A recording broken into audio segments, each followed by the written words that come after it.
Right, hello there everyone, welcome back to James Redmond TV and welcome to another Redmond Roundup where we're going to be previewing the Liverpool versus West Ham game. Now, after recent decent form, we've been getting dead excited and I love the fact that we're all getting happy and we're rating our players again. And even me for a minute there, I was going, I think a little bit too far. I think I was just, I don't know, like certain things that I said about Salah, admittedly I can come out when I'm wrong. And I was just thinking like, he just looks slower, he just doesn't look as explosive. And then he comes out against Rangers, gets a hat-trick and then he looks unbelievable against Man City. On top of that as well, Darwin Núñez, who again, like, hasn't proven me wrong in the sense that, like, his end product's better or that he's a world-class player on the ball. But the one thing that you can say about Darwin Núñez is that he came on, he brought energy and he brought a lot to the game. And we have looked a lot better, just collectively, defensively, we look boss against City where Van Dijk and Gomez were just unbelievable.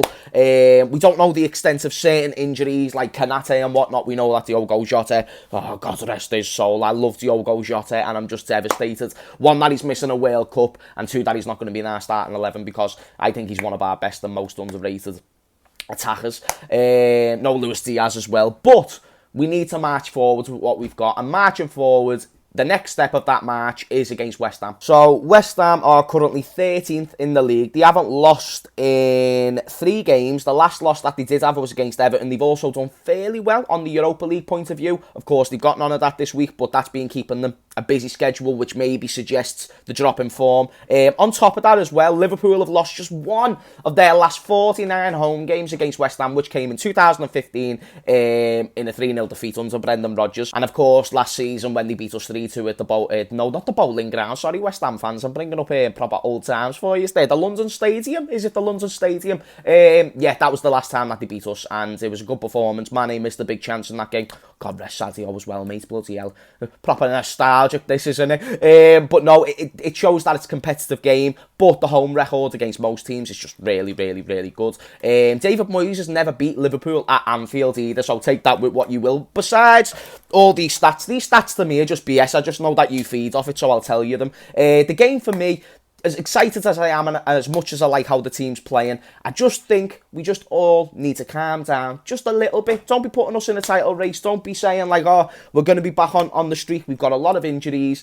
It's still going to take time to build the consistency even without the injuries. And they certainly don't help. And West Ham, although 13th in the Premier League, they're a good side. They're still well set out. We know that when a David Moyes West Ham team turns up, it can be an issue. We saw that last season. So I'm not writing them off, and I'm also not going to suggest that we're definitely back. But one thing that the last 2 games has told me to not go as in on the players, because the last 2 games have shown me that these players can still do it. The only question remains is, can they do it on a consistent basis? So are we back to our best? I wouldn't say so yet. Let me know what you think in the comments down below. I think you've just got to see a much longer case study before you start saying like we're going to be back in the title race, which some people was on the fan cams. But listen, be happy about the wins that we get. Be buzzing about Man City. Laugh at all the fans and just be absolutely mate. Like, listen, I know that we're 8th and we're not in a good position, but on the same page, you lost to an 8th place team, so it's even funnier.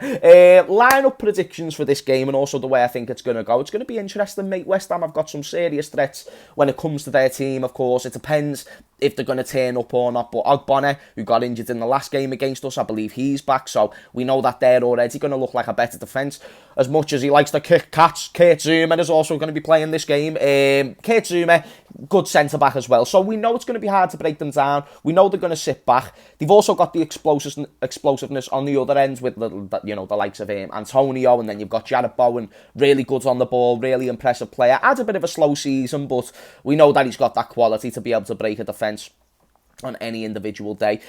As for Liverpool, I think we've just got to keep doing a little bit of the same. I'll talk about it in the lineup prediction. In goal, you go with Alisson. Left back, I'm going to go with Robertson again. Maybe you play Shimmercast because it's, another Premier League game midweek, so you might want to make a few changes.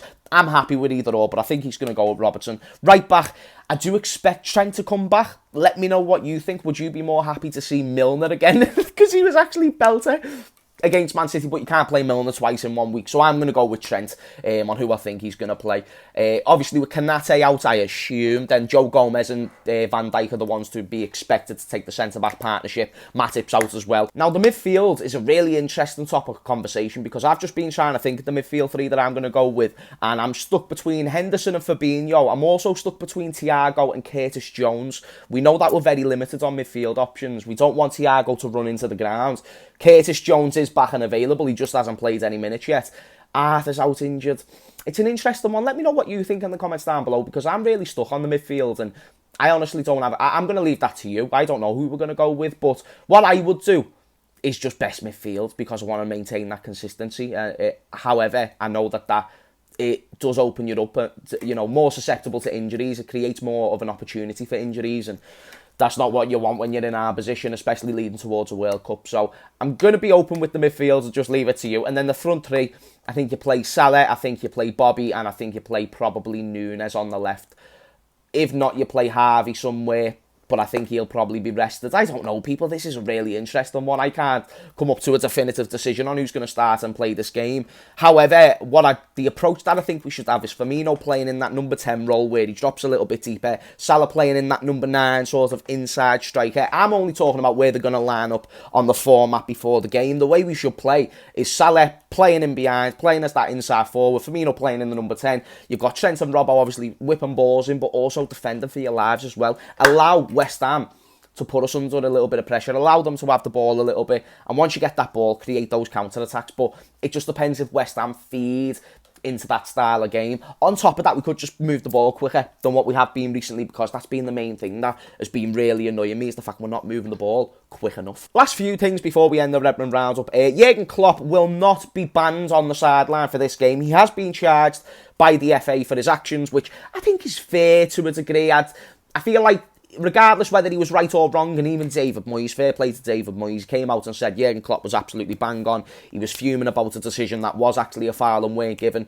So the premise is correct there. And I love that side of it, and I agree with that side of it. The only thing is, Jurgen Klopp did literally scream in the fella's face, like, he went for it, mate, I'd shit myself. You know what I mean? He's got kids, Jurgen, and them kids are going to see those photos for the rest of their lives, and that's not going to be ideal for them. So either way, Jurgen, funny fella, glad that he's not banned for the game. Think it would have been a bit extreme to ban him on the touchline for something like that, but to be charged, I suppose, is fair. And with all the controversy over the past few days, it's good for David Moyes to come out and back our manager a little bit, because we don't think many people are doing enough of that. So it is what it is, people. Thank you for watching this video. Let me know your score predictions in the comments down below. I'm going to go with a cheeky little...